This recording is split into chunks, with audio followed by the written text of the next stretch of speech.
जय श्री कृष्णा। संडे की सुबह है, हल्की हल्की धूप खिली हुई है। 2 दिनों के बाद हल्की सी धूप निकली है, तो सोचे कि थोड़ा सा धूप में घूम के कुछ बातें की जाए।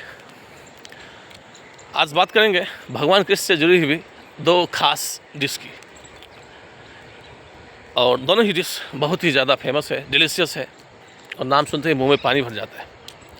तो सबसे पहले भगवान कृष्ण से जुड़ी हुई एक डिश जिसके बारे में हम बात करेंगे, उसका नाम है पायसम। साउथ इंडिया में इसको पायसम कहते हैं, और अपने इधर नॉर्थ इंडिया में इसको हम खीर कहते हैं। खीर जो है ना, वो क्षीर से निकला है। क्षीर संस्कृत शब्द जिसका मतलब दूध होता है, मिल्क, और पायसम भी पायस से निकला है जिसका मतलब होता है मिल्क। तो कहते हैं एक बार भगवान कृष्ण केरल में एक डिस्ट्रिक्ट है आलपुहा, उसको अलेप्पी भी बोलते हैं। टूरिज्म सर्कल में अलेप्पी के नाम से ये फेमस है, अरेबियन सी के किनारे है। यहाँ पे अलेप्पी के किंग के यहाँ भगवान कृष्ण एक बार साधु का भेष बन के भेष लेकर के वो आए, साधु का रूप लेकर के, और उन्होंने कहा कि चेस खेलते हैं। तो this story is known as the legend of chess board. Kerala में इसी नाम से फेमस है। तो किंग ऑफ अलेप्पी ने कहा कि ठीक है, चेस खेलते हैं, क्योंकि वो भी उनको भी चेस खेलने में बहुत अच्छा लगता था। तो उन्होंने कहा कि ठीक है, चेस खेलते हैं, और चेस अगर आप जीत गए, किंग ने लॉर्ड कृष्णा से, मतलब साधु जी से कहा कि अगर आप चेस जीत गए तो आप जो भी कहेंगे हम आपको दे देंगे। तो प्रभु कृष्णा ने कहा कि नहीं, हम तो साधु हैं, ये सब चीज़ हम लेके क्या करेंगे। आप बस एक काम करिएगा कि कुछ मतलब चेस बोर्ड पे टोटल 64 स्क्वायर होते हैं, तो हर स्क्वायर में आप एक चावल का दाना रख दीजिएगा, और दूसरे में 2 रख दीजिएगा, तीसरे में 4, चौथे में 8, पाँचवें में 16, ऐसे करके वो बढ़ता जाएगा। जियोमेट्रिक प्रोग्रेशन होगा उसका। राजा जी ने उस समय उतना ध्यान नहीं दिया, उन्होंने कहा कि ठीक है, यही होगा। अब खेल स्टार्ट हुआ। चेस में ऋषि जीत गए, और अब बारी हुई।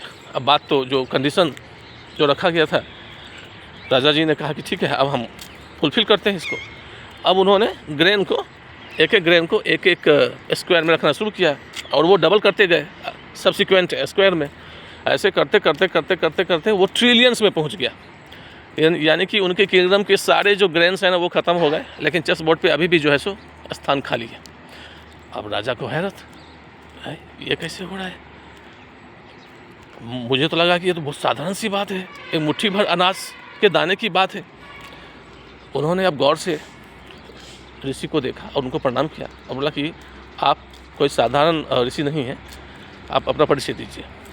तभी भगवान ऋषि जी अपने असली रूप भगवान कृष्णा के रूप में आए, और उन्होंने उनको कहा कि ठीक है, हम आपसे अभी हमको मत दीजिए, क्योंकि अभी तो पॉसिबल है नहीं, ग्रेन्स तो आपके ख़त्म हो गए भंडार में, तो हमें अभी नहीं चाहिए। अब आप एक काम करिए कि यहाँ पर में एक टेम्पल इस्टेब्लिश करिए, श्री कृष्णा टेम्पल, और उस टेम्पल में जितने भी भक्तगण श्रद्धालु आएंगे, ठीक है, आप उन सबको फ्री ऑफ कॉस्ट, जब तक वो आते रहेंगे चिरकाल तक, आप इस टेम्पल में आने वाले श्रद्धालुओं को खीर खिलाएंगे।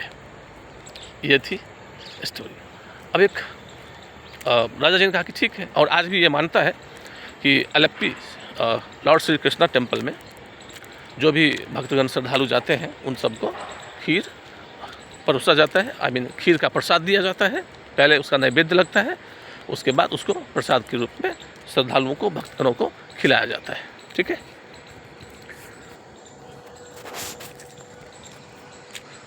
जय श्री कृष्णा।